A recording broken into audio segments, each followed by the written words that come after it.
Good afternoon. It is February 2/11, and I am reading from The War Before the War, Fugitive Slaves and the Struggle for America's Soul from the Revolution to the Civil War. Introduction. Oh, apologies. The author is Andrew Delbanco. In November 1963, Abraham Lincoln went to Gettysburg, Pennsylvania, to honor the thousands of men and boys who had died there 4 months before. In what became the most famous speech in American history, he consecrated the battlefield in the name of a nation conceived in liberty and dedicated to the proposition that all men are created equal. 5 years earlier, he had been more candid. Speaking in Chicago in the summer of 1858, he noted that when the Republic was founded, we, quote, had slavery among us, and that, quote, we could not get our Constitution unless we permitted slavery to persist in those parts of the nation where it was already entrenched. We could not secure the good we did secure, he said, if we grasped for more. The United States, in other words, could not have been created if the eradication of slavery had been a condition of its creation. Had Lincoln said at Gettysburg that the nation was conceived not in liberty but in compromise, the phrase would have been less memorable but more accurate. The hard truth is that the United States was founded in an act of accommodation between two fundamentally different societies. As one Southern-born anti-slavery activist later wrote, it was a sad satire to call the states united, because in one half of the country, slavery was basic to its way of life, while in the other, it was already fading or gone. The Founding Fathers tried to stitch these two nations together with no idea how long the stitching would hold. For nearly a century, the two halves of the so-called United States coexisted relatively peacefully. In its early decades, the young republic was little more than a business consortium dependent on interstate trade and central financing for infrastructure improvements. Countless transactions took place between North and South without incident. Southern planters supplied northern textile mills with slave-grown cotton, while northern banks supplied southern planters with financial capital. Inhabitants of one section regularly crossed over into the other. It would probably help if I put my glasses on. The sight of white Southerners with their black maids or valets was common in the streets of northern cities and towns. This book tells the story of how that composite nation came apart. There were many reasons for the unraveling, but one in particular exposed the idea of the United States as a lie. This was the fact that enslaved black people, against long odds, repeatedly risked their lives to flee their masters in the South in search of freedom in the North. Fugitives from slavery ripped open the screen behind which America tried to conceal the reality of life for black Americans, most of whom lived in the South, out of sight and out of mind for most people in the North. Fugitive Slaves exposed the contradiction between the myth that slavery was a benign institution and that the reality that a nation putatively based on the principles of human equality was actually a prison house in which millions of Americans had virtually no rights at all. By awakening Northerners to this grim fact, and by enraging Southerners who demanded the return of their, quote, absconded property, fugitive slaves pushed the nation towards confronting the truth about itself. They incited conflict in the streets, the courts, the press, the halls of Congress, and perhaps most important in the hearts and minds of Americans who had been oblivious to their plight. This manifold conflict, underway long before the first shots were fired in the Civil War, was the war before the war. The problem of fugitive slaves loomed over the Republic from the start. Many of the Founding Fathers were slave owners themselves, including Thomas Jefferson and George Washington, whose own slaves periodically ran away. The founders made an effort to solve the problem in Article 4, Section 2, Clause 3 of the Constitution, which came to be known, although it referred to indentured servants as well as to slaves, as the Fugitive Slave Clause. No person held to service or labor in one state, under the laws thereof, escaping into another, shall, in consequence of any law or regulation therein, be discharged from such service or labor, but shall be delivered up on claim to the party to whom such service and labor may be due. But stating this principle proved to be much easier than carrying it out. Although from the Southern point of view, law-abiding citizens were obliged to return a runaway slave just as if they had come upon stray cattle or stolen cash, the Fugitive Slave Clause was erratically enforced. For the most part, slavery was left to the jurisdiction of the states. In 1973, Congress passed a law that tried to strengthen the constitutional requirement, but the federal government remained too weak to enforce it. Over the ensuing decades, northern states adopted, quote, personal liberty laws that put up further barriers to enforcement, including laws guaranteeing jury trials for accused fugitives and prohibiting state officials from assisting in returning them to the South. In fact, most runaways never made it out of the South, where chronic offenders were sometimes mutilated, tendons cut, faces branded, as warnings not to try again, and to others not to try at all. But some who did get through to the North or British Canada gave witness to the cruelties and indignities from which they had freed themselves in the South, and thereby presented a fateful challenge to the political fiction that the two American nations were one. Southerners, blaming Northerners for encouraging slaves to flee or revolt, demanded that the drain of their human property be stopped, while many Northerners deplored the idea that human beings could be considered property at all. For some in the North, harboring a fugitive became a moral imperative dictated by the higher law that comes not from the Constitution or Congress, but from God. By the late 1840s, the problem had become a political and moral crisis, and when Congress attempted to diffuse it by passing a fugitive slave law intending to address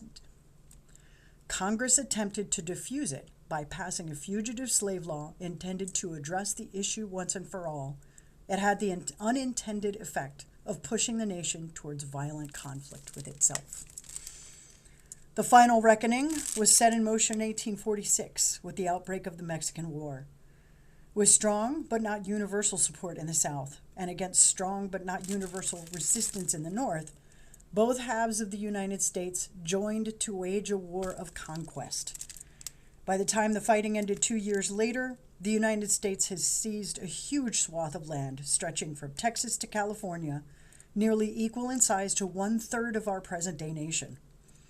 This immense expansion of territory under control of the federal government brought back the old question of compromise in a new form. Would slavery be confined to states where it already existed, or would it be allowed to spread into the new territories, which would eventually become states? A growing number of Northerners insisted on the former. White Southerners almost universally demanded the latter. As Lincoln later put the matter, one section of our country thinks slavery is right and ought to be extended, while the other believes that it is wrong and ought not to be extended. The fragile political truce that had held the United States together was coming apart. Then in 1850, Congress attempted a resolution. The bargain it struck, which came to be known as the Compromise of 1850, belongs to the long history of compromise, beginning with the Constitution itself, by which white Americans advanced their interest at the expense of black Americans. In an intricate balancing act designed to prevent an irreparable rupture between the free states and the slave states, the compromise proposed to keep slavery out of some of the new territories while leaving its future in others to be decided by local referendum. Many Southerners considered the so-called peace measures heavily weighted towards the North, and so, as the price of their consent, they demanded something more, a new and stringent law that would put teeth into the Fugitive Slave Clause of the Constitution and cut off asylum in the North once and for all.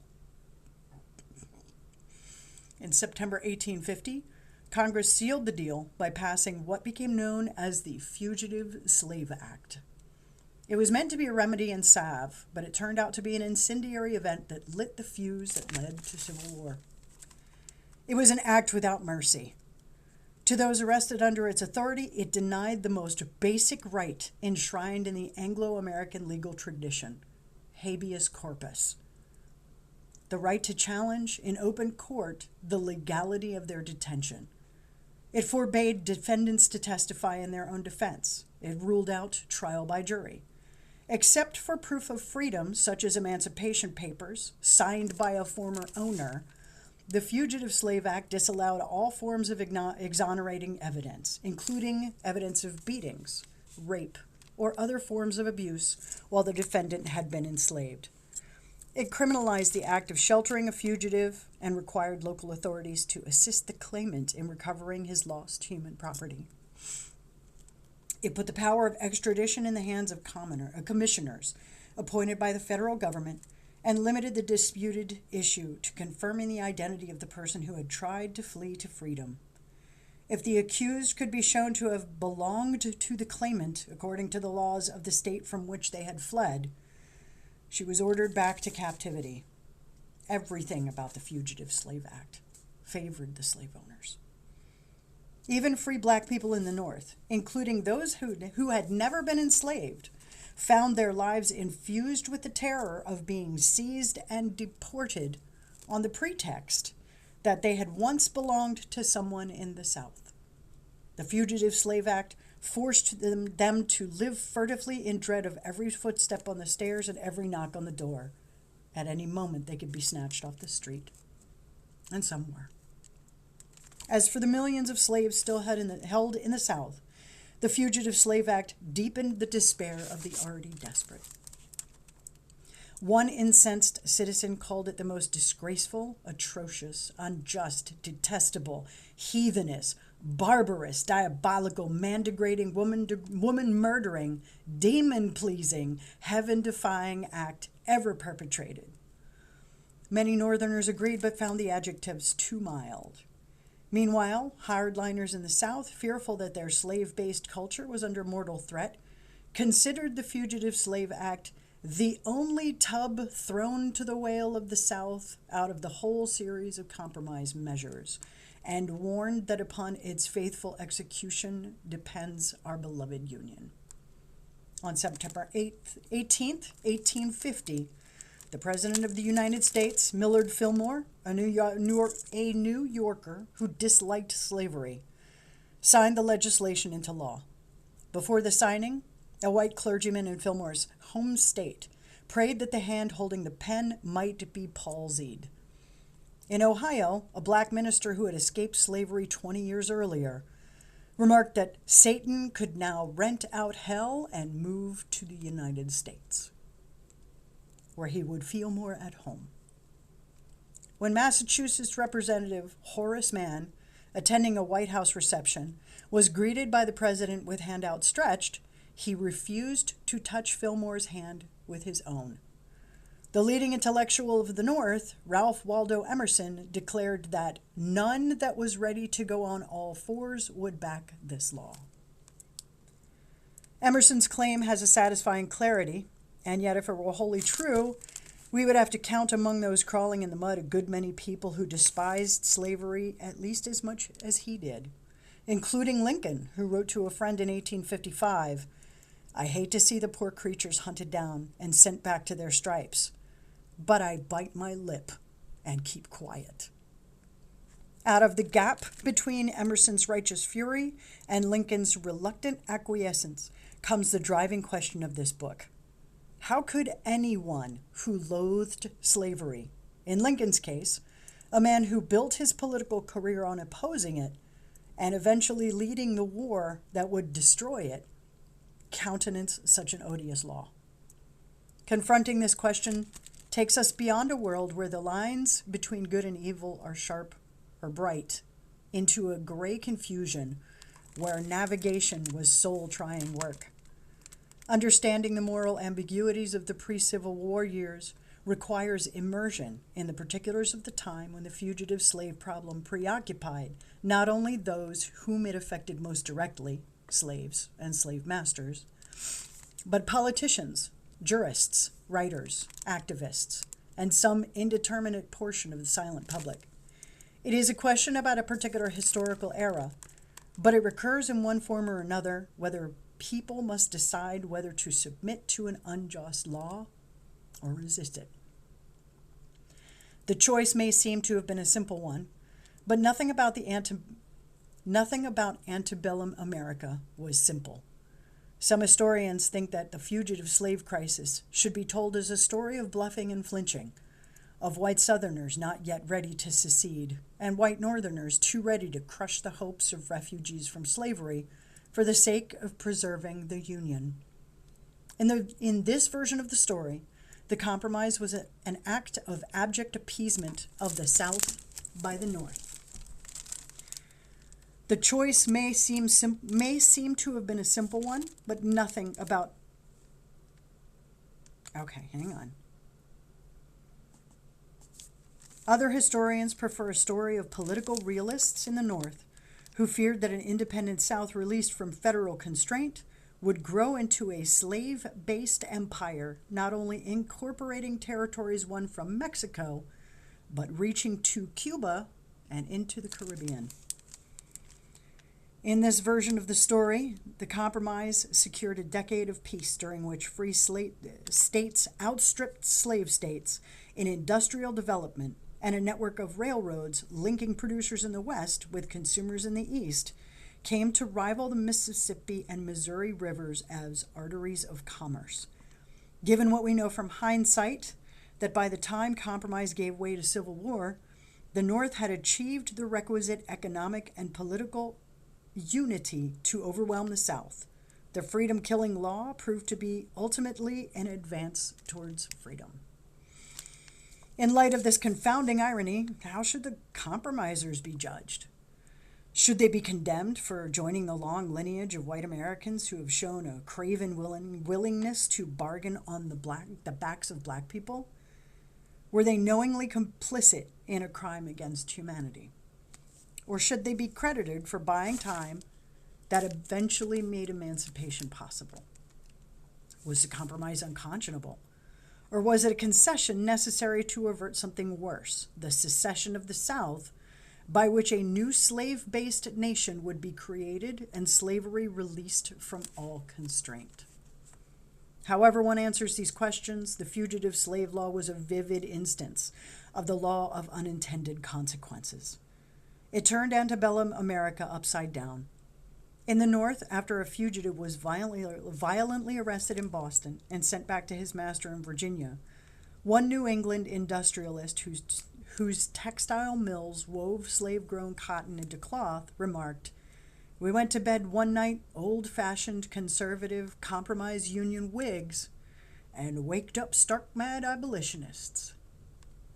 In the South, Unionists became prospective secessionists, as when one North Carolina newspaper announced, "Respect and enforce the fugitive slave law as it stands. If not, we leave you." Southerners who had insisted on states' rights now demanded federal intervention to enforce what they considered their property rights. Northerners who had once derided the South for its theory of nullification, John C. Calhoun's idea that the acts of Congress require consent from each individual state before they can take effect within its borders, now became nullifiers themselves.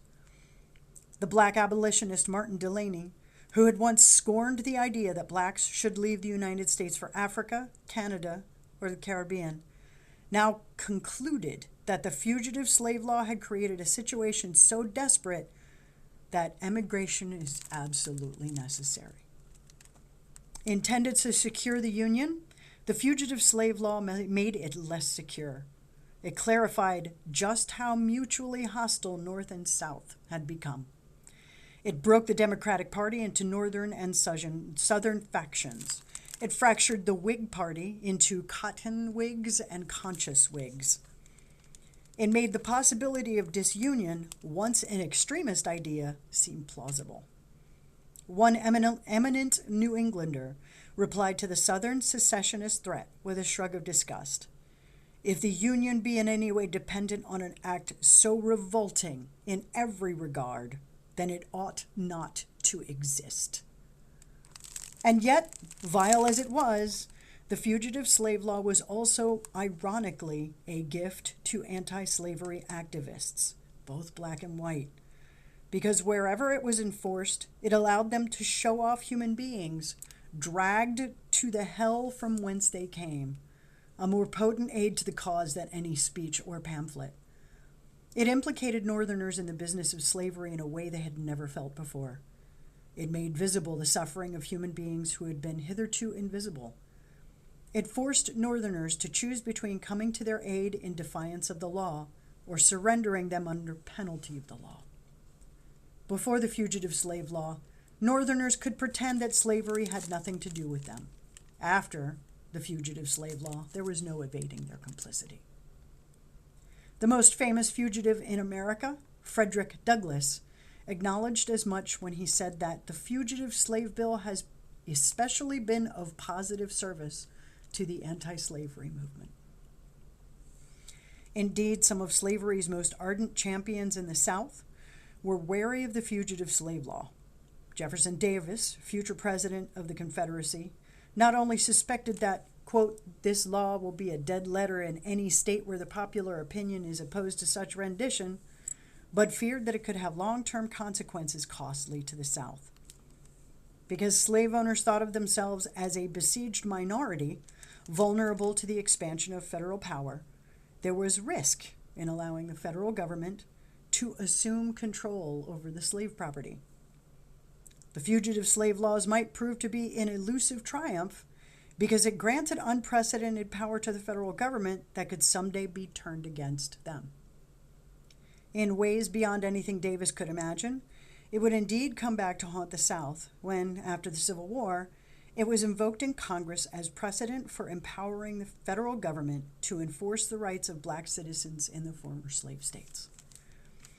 The inconsistencies and paradox of the fugitive slave problem were by no means limited to the sphere of politics. Men and women from all walks of life were pulled into a maelstrom of contradiction as they tried to come to terms with it. It not only alienated neighbor from neighbor, friend from friend, but divided people within themselves. Some who had been slave owners came to abhor their former way of life. Ministers in the North who preached against slavery told their parishioners that sending fugitives back to the South was a civic duty. Some who had been judges who deplored slavery as a godless injustice nevertheless felt bound to enforce the law. One judge who sent fugitives back to their masters countenanced the harboring of runaways in his own home.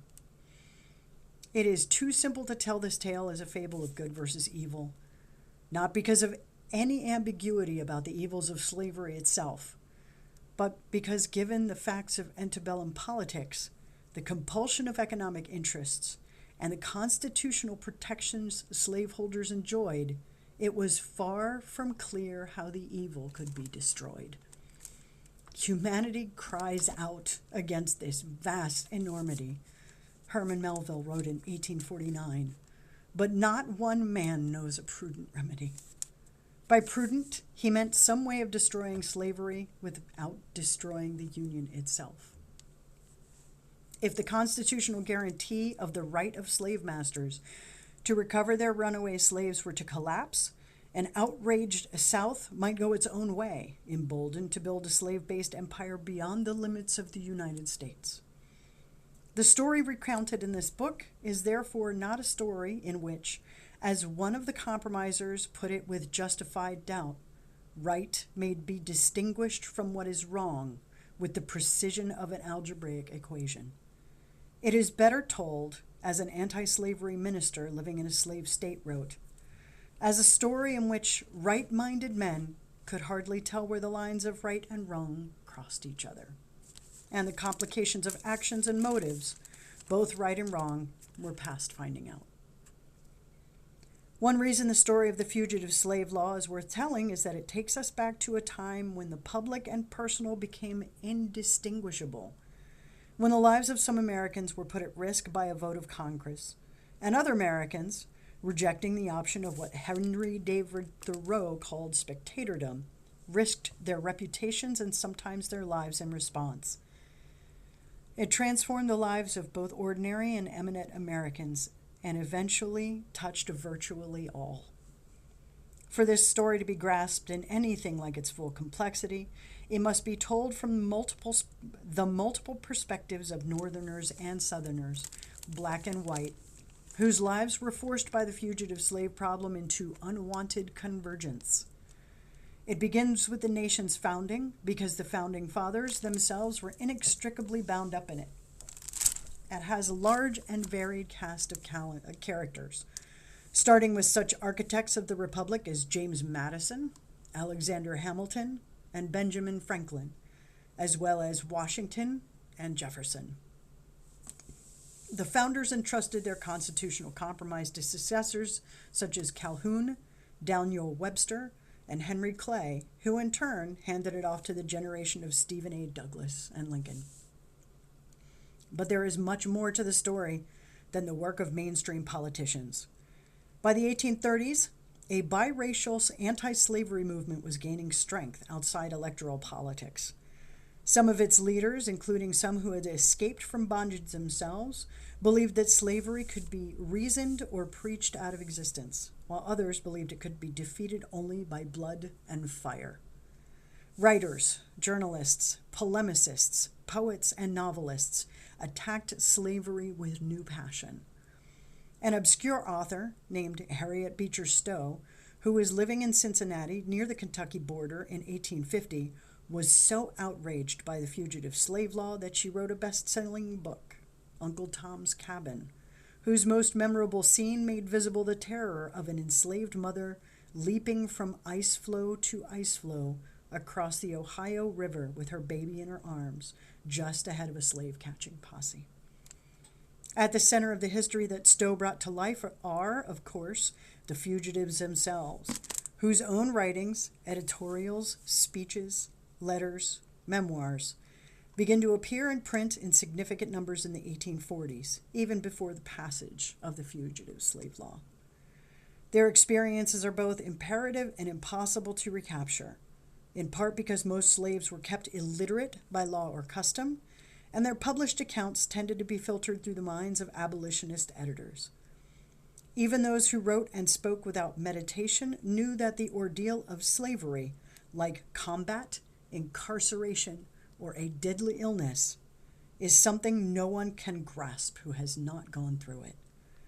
William Wells Brown, enslaved in Kentucky before escaping to Ohio, told a largely female audience in New England, "Were I about to tell you the evils of slavery, I should wish to take you one at a time and whisper it to you. Slavery has never been represented. Slavery can never be represented." At the other end of the spectrum were the slave owners, whose experience is also difficult to imagine because their attitudes, ranging from racial contempt to a self-justifying sense of paternalistic responsibility for their slaves, now seem so far outside the bounds of decency that most people shut their ears to them.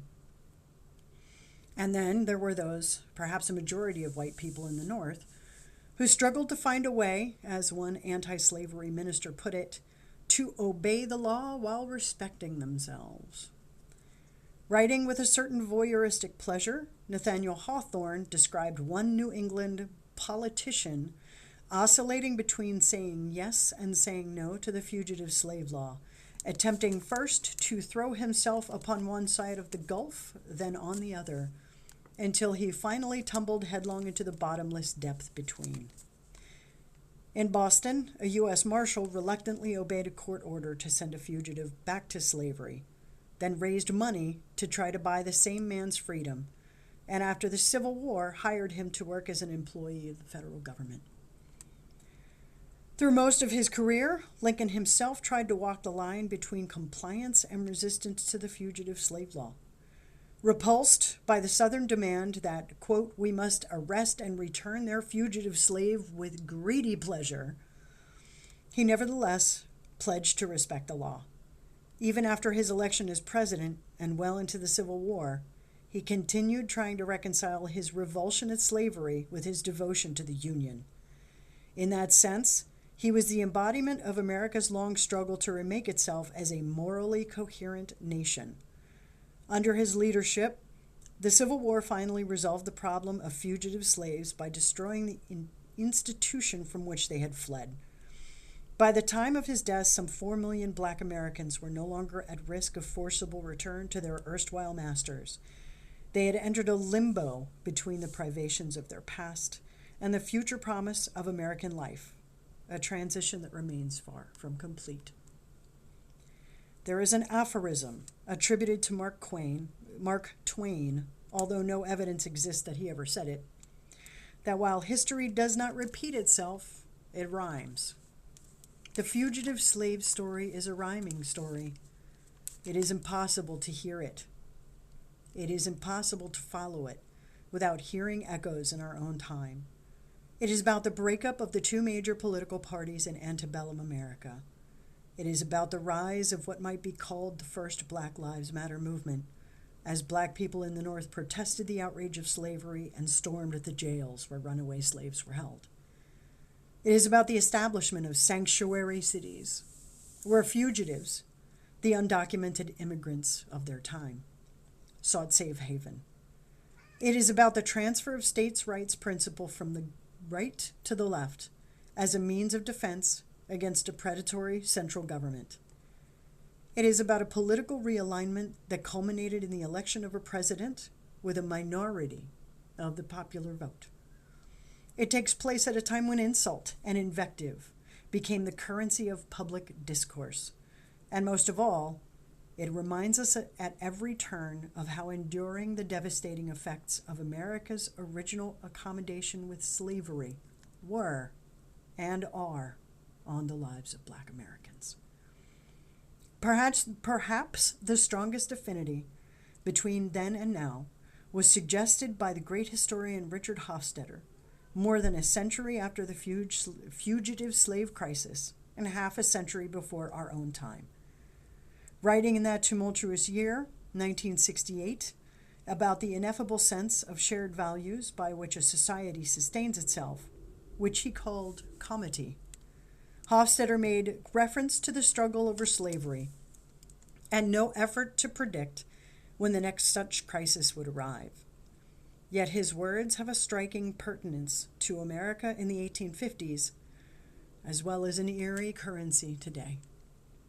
Quote, comity exists in a society to the degree that those enlisted in its contending interests have a basic minimal regard for each other.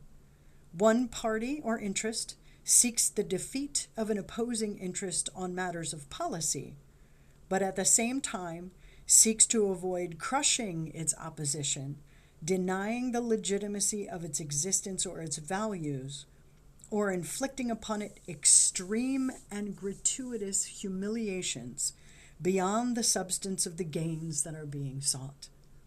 The basic humanity of the opposition is not forgotten. Civility is not abandoned. The sense that a community life must be carried on after the acerbic issues of the moment have been fought over and won is seldom very far out of mind. An awareness that the opposition will someday be the government is always present.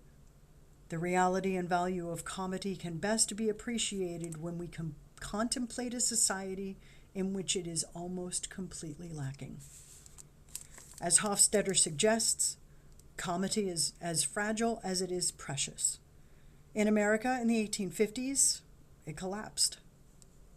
As one antebellum newspaper put it with considerable prescience, the congressional debates that concluded in the apparent truce of 1850 resembled the maneuverings of two armies before an impending war.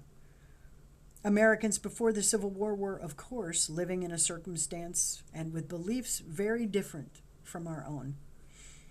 but trying to hold their country together amid the conflict over slavery, they were as fallible as we are, uncertain of when to make a stand and when to give way to fight another day. In that sense, the questions they faced were not so different from those we face. What to do when law comes in conflict with justice? How to choose when the pursuit of one's duty involves the violation of others? What are our obligations to human beings in flight from horrors that are in part of our own making?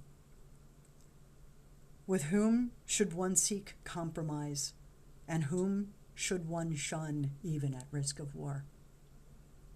The problem of the 1850s, how for Southerners to preserve slavery without destroying the Union, or for Northerners, how to destroy slavery while preserving the Union, was a political problem specific to a particular time and place. But the moral problem of how to reconcile irreconcilable values is a timeless one that sooner or later confronts us all. I'm reading this book from my own dissembling, my own education. I'm going to continue reading from it on Twitch.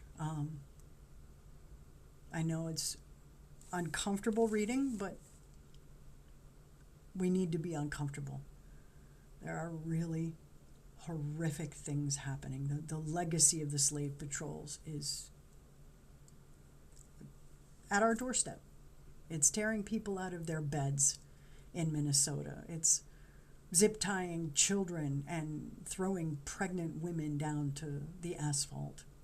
It is more than time that we started having the conversations about how we make sure that this never happens again.